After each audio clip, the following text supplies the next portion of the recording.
जय माता दी। आप सभी को आज हम श्री दुर्गा सप्तशती का पहला अध्याय के बारे में जानकारी देंगे, बताएंगे और माता का प्रेम पूर्वक आप पाठ सुनना, ध्यान लगाना, जिसके सुनने मात्र से आपके कष्टों का निवारण होगा कि माँ भगवती ने कैसे मधुकैटभ का वध किया। हे माँ, जैसे आपने मधुकैटभ का वध किया, ऐसे ही हमारे जितने भी शत्रु हैं उनकी बुद्धि का आप नाश करना।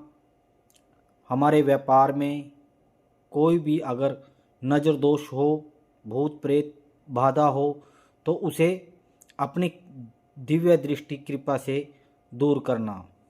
जय माता दी। सुनिए दुर्गा सप्तशती पहला अध्याय।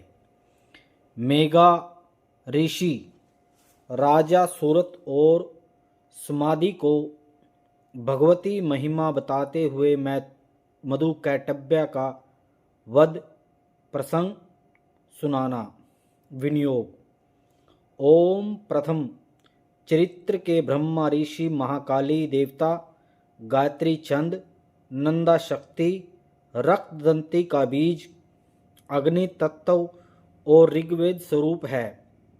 श्री महाकाली देवता प्रसन्नता के लिए प्रथम चरित्र के जप में विनियोग किया जाता है। ध्यान। भगवान विष्णु के सो जाने पर मधु और कैटभ को मारने के लिए कमल जन्मा ब्रह्मा जी ने जितना स्तवन किया था, उन महाकाली देवी जी का मैं सेवन करती हूँ। वे अपने 10 हाथों से खड्ग चक्र गदा बाण धनुष परिघ शूल भूषुंड मस्तक और शंख धारण करती है। उनके 3 नेत्र हैं। वे समस्त अंगों में दिव्य आभूषणों से विभूषित है। उनके शरीर की कांति नीलमणि के समान है तथा वे 10 मुख और 10 पैरों से युक्त है। ओम। चंडिका देवी को नमस्कार। मार्कंडे जी बोले, सूर्य के पुत्र सावर्णी जो 8वें मनु कहे जाते हैं, उनकी उत्पत्ति तथा कथा विस्तार पूर्वक कहता हूँ, सुनो। सूर्य कुमार महाभाग सावर्णी भगवती महामाया के अनुग्रह से जिस प्रकार मनवंतर के स्वामी हुए, वही प्रसंग सुनाता हूँ। पूर्व काल की बात है।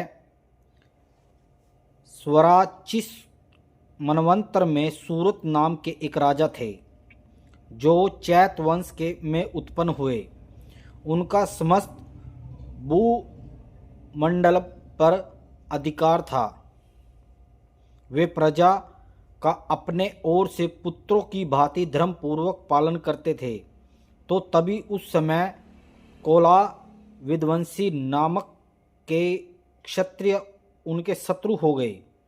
राजा सूरत की दंड नीति बड़ी प्रबल थी। उनका शत्रुओं के साथ संग्राम हुआ। यद्यपि कोला दिवंशी संख्या में कम थे, तो भी राजा सूरत युद्ध में उनसे परास्त हो गए। तब वे युद्ध भूमि से अपने नगर को लौट आए और केवल अपने देश के राजा होकर रहने लगे। समूची पृथ्वी अब उनका अधिकार जाता रहा, किंतु फिर वहाँ भी उन प्रबल शत्रुओं ने उन्हें उस समय महाबाग राजा सूरत पर आक्रमण कर दिया। राजा का बल क्षीण हो चला था, इसलिए उनके दुष्ट बलवान एवं दुरात्मा मंत्रियों ने वहां उनकी राजधानी में भी राजकीय सेना और खजाने को हथिया लिया। सूरत का प्रताप नष्ट हो चुका था, इसलिए वे शिकार खेलने के बहाने घोड़े पर सवार होकर वहां से अकेले ही एक घने जंगल में चले गए। वहां उन्होंने विप्रव मेघा मुनि का आश्रम देखा, जहाँ कितने ही हिंसक जीव अपनी स्वाभाविक हिंसा छोड़कर परम शांत भाव से रहते थे। मुनि मुनि के बहुत से शिष्य उन वन की शोभा बढ़ा रहे थे। वहां जाने पर मुनि ने उनका सत्कार किया और वे मुनि के आश्रम पर इधर उधर विचरते हुए कुछ काल तक रहे। फिर ममता से आकर्षित होकर वहां इस प्रकार चिंता करने लगे, पूर्व काल में मेरे पूर्वजों ने जिसका पालन किया था वही नगर आज मुझसे रहित है। पता नहीं मेरे दुराचारी भृत्यगण उनकी धर्मपूर्वक रक्षा करते हैं या नहीं। जो सदा मद की वर्षा करने वाला और सूरवीर था वह मेरा प्रधान हाथी अब शत्रुओं के अधीन होकर न जाने किस भोगों को भोगता होगा। जो लोग मेरी कृपा, धन और भोजन पाने से सदा मेरे पीछे पीछे चलते थे वे निश्चय ही अब दूसरे राजाओं के अनुसरण करते होंगे। उन अपविवी लोगों के द्वारा सदा खर्च होते रहने के कारण अत्यंत कष्ट जमा किया हुआ मेरा खजाना खाली हो जाएगा। ये तथा और भी कई बातें राजा सूरत निरंतर सोचते रहे। एक दिन उन्होंने वहां विप्रवक मेघा के आश्रम में निकट एक वैश्य को देखा और उससे पूछा, भाई तुम कौन हो? यहाँ तुम्हारे आने का क्या कारण है? तुम क्यों शोकग्रस्त हो और अनमने से दिखाई देते हो? राजा सूरत ने यह प्रेम पूर्वक कहा हुआ वचन सुनकर वैश्या ने विनती भाव से उन्हें प्रणाम करके कहा। वैश्य बोला, राजन, मैं धनियों के कुल में उत्पन्न एक वैश्य हूँ। मेरा नाम समाधि है। मेरे दुष्ट स्त्री पुरुषों ने धन के लोभ से मुझे घर से बाहर निकाल दिया। मैं इस समय धन, स्त्री और पुत्रों से वंचित हूँ। मेरा विश्वनीय बंधु ने मेरे ही मन धन लेकर मुझे दूर कर दिया, इसलिए दुखी होकर मैं वन चला आया हूँ। यहाँ रहकर मैं इस बात को नहीं जानता कि मेरे पुत्रों की, स्त्री की और स्वजनों कुशल हैं या नहीं। इस समय घर में कुशल से रहते हैं अथवा उन्हें कोई कष्ट है। वे मेरे पुत्र कैसे हैं? क्या वे सदाचारी हैं अथवा दुराचारी हो गए हैं? राजा ने पूछा। जिन लोभी स्त्री, पुत्र आदि ने धन के कारण तुम्हें घर से निकाल दिया उसके प्रति तुम्हारे चिंतन में इतना स्नेह बंधन क्यों है? वैश्य बोला, आप मेरे विषय में जैसी बात करते हैं वह सब ठीक है, किंतु क्या करूं? मेरा मन निठुरता नहीं धारण करता। जिन्होंने धन के लोभ में पड़कर पिता के प्रति स्नेह, पति के प्रेम में तथा आत्मीय जनक प्रति अनुरागों में तिलांजलि दे मुझे घर से निकाल दिया, उनके प्रति मेरे हृदय में इतना स्नेह है। महामते, गुणहीन बंधुओं के प्रति जो मेरा चित्त इस प्रकार प्रेम प्रग हो रहा है यह क्या है? इस बात को मैं जानकर भी नहीं जान पाता।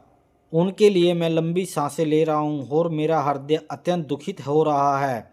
उन लोगों में प्रेम स्वस्था अभाव है जो तो भी उनके प्रति जो मेरा मन निठुर नहीं हो पाता, इसके लिए मैं क्या करूं?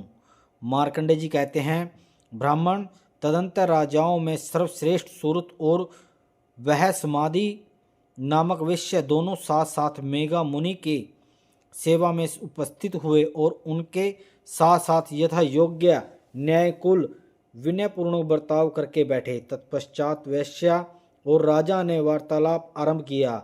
राजा ने कहा, भगवान, मैं आपसे एक बात पूछना चाहता हूँ, उसे बताइए। मेरा चित्त अपने अधीन न होने के कारण वह मेरे मन को बहुत दुख देती है। जो राज्य मेरे हाथ से चला गया उसमें उसके संपूर्ण अंगों में मेरी ममता बनी हुई है।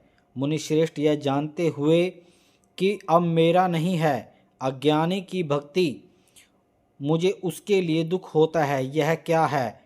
इधर यह वैश्य भी घर से अपमानित होकर आया है। इसके पुत्र, स्त्री और भृत्यों ने इसे छोड़ दिया है।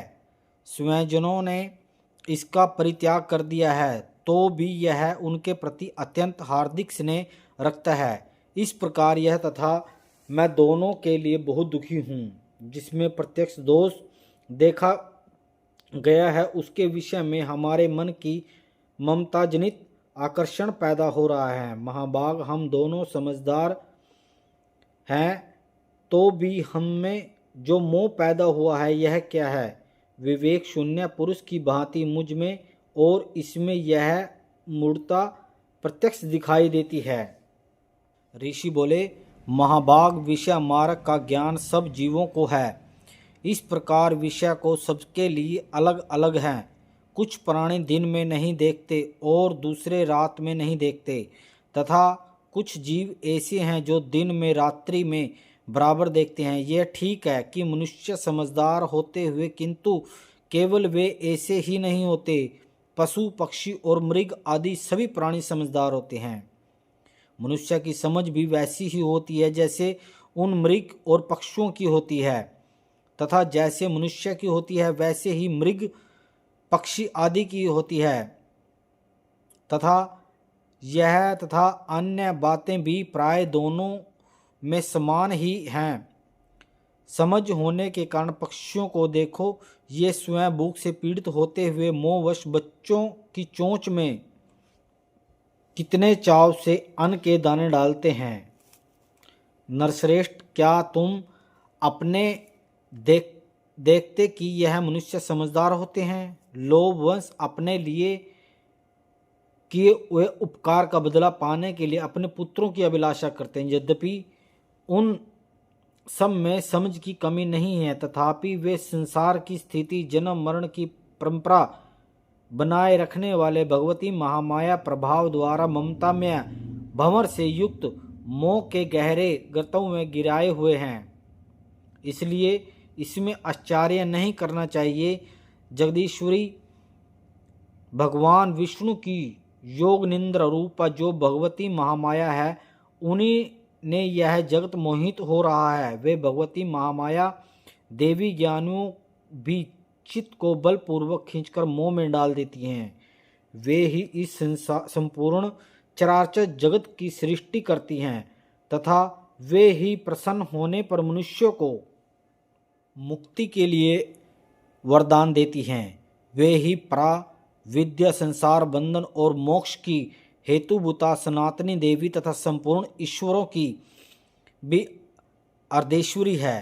राजन ने पूछा, भगवान, जिन्हें आप महामाया कहते हैं, वे देवी कौन है? ब्राह्मण, उनका अभिभाव कैसे हुआ तथा उनके चरित्र कौन कौन हैं? ब्रह्मा वे ताओं ने श्रेष्ठ महेश्वर उन देवी का जैसा प्रभाव है, जैसा स्वरूप हो और जिस प्रकार प्रादुर्भाव हुआ हो, वह सब आप मुख से सुनना चाहता हूँ। ऋषि बोले, राजन, वास्तव में मैं देवी नित्य स्वरूपा ही है।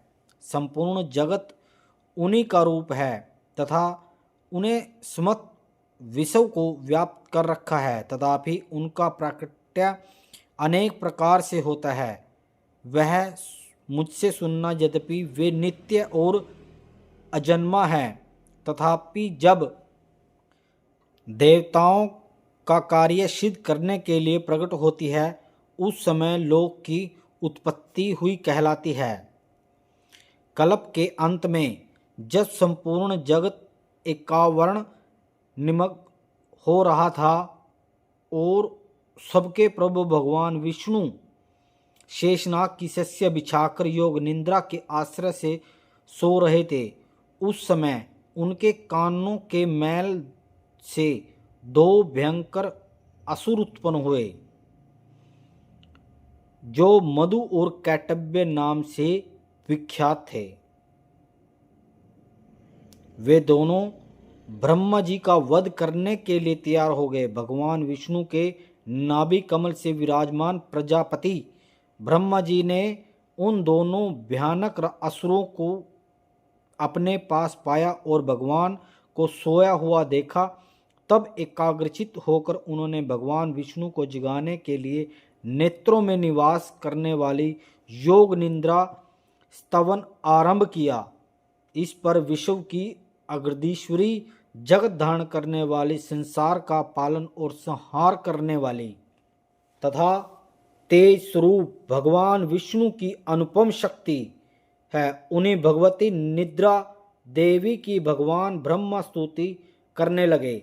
ब्रह्मा जी ने कहा, देवी तुम्ही स्वाहा, तुम्ही सवदा और तुम्ही वष्टकार हो, स्वयं भी तुम्हारे ही स्वरूप हैं।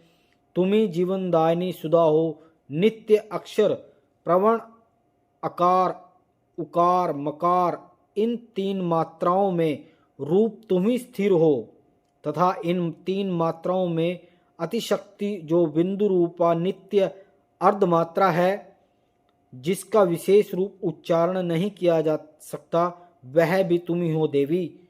तुम्ही संध्या, सावित्री तथा परम जननी हो।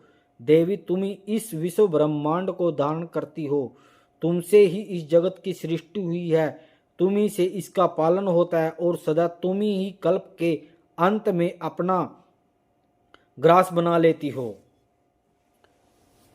जगमिया देवी, इस जगत की उत्पत्ति समय तुम सृष्टि रूपा हो, पालन काल में स्थित रूपा हो तथा कल्पांत के समय संहार रूप धारण करने वाली हो।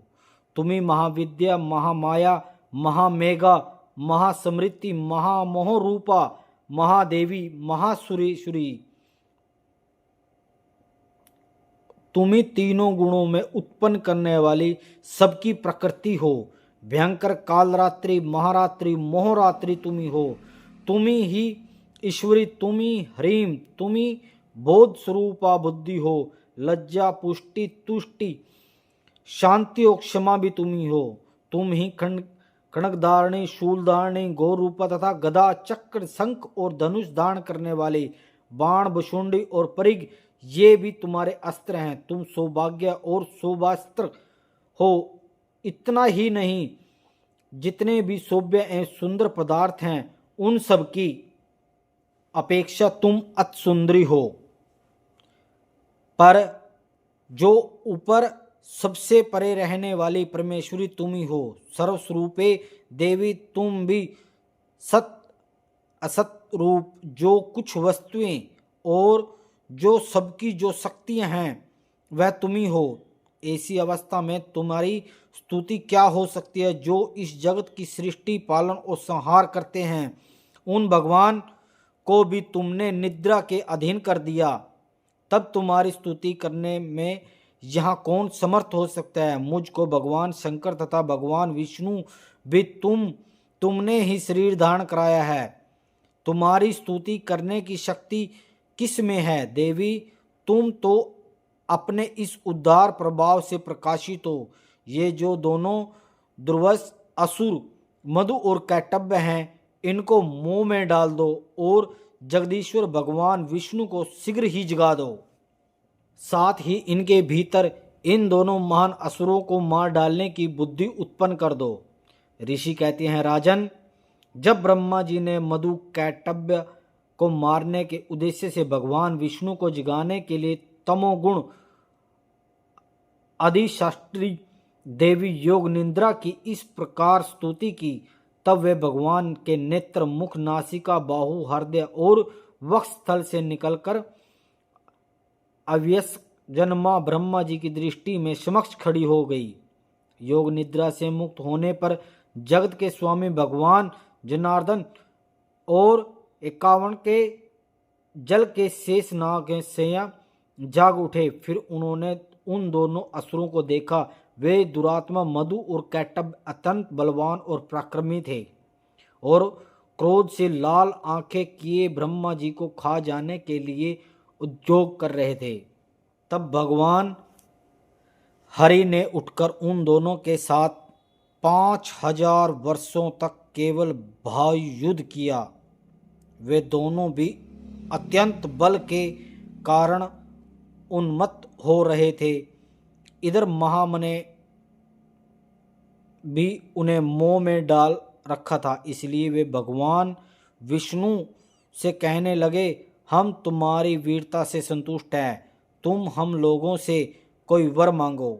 श्री भगवान बोले, यदि तुम दोनों मुझ पर प्रसन्न हो तो अब मेरे हाथ से मारे जाओ, बस इतना ही मैंने वर मांगा है, यहाँ दूसरे किसी वर से क्या लेना। ऋषि कहते हैं, इस प्रकार धोखे में आ जाने पर जब उन्होंने संपूर्ण जगत में जल ही जल देखा, तब कमल नयन भगवान ने कहा, जहाँ पृथ्वी जल में डूबी न हो, जहाँ सूखा स्थान हो, वही हमारा वध करो।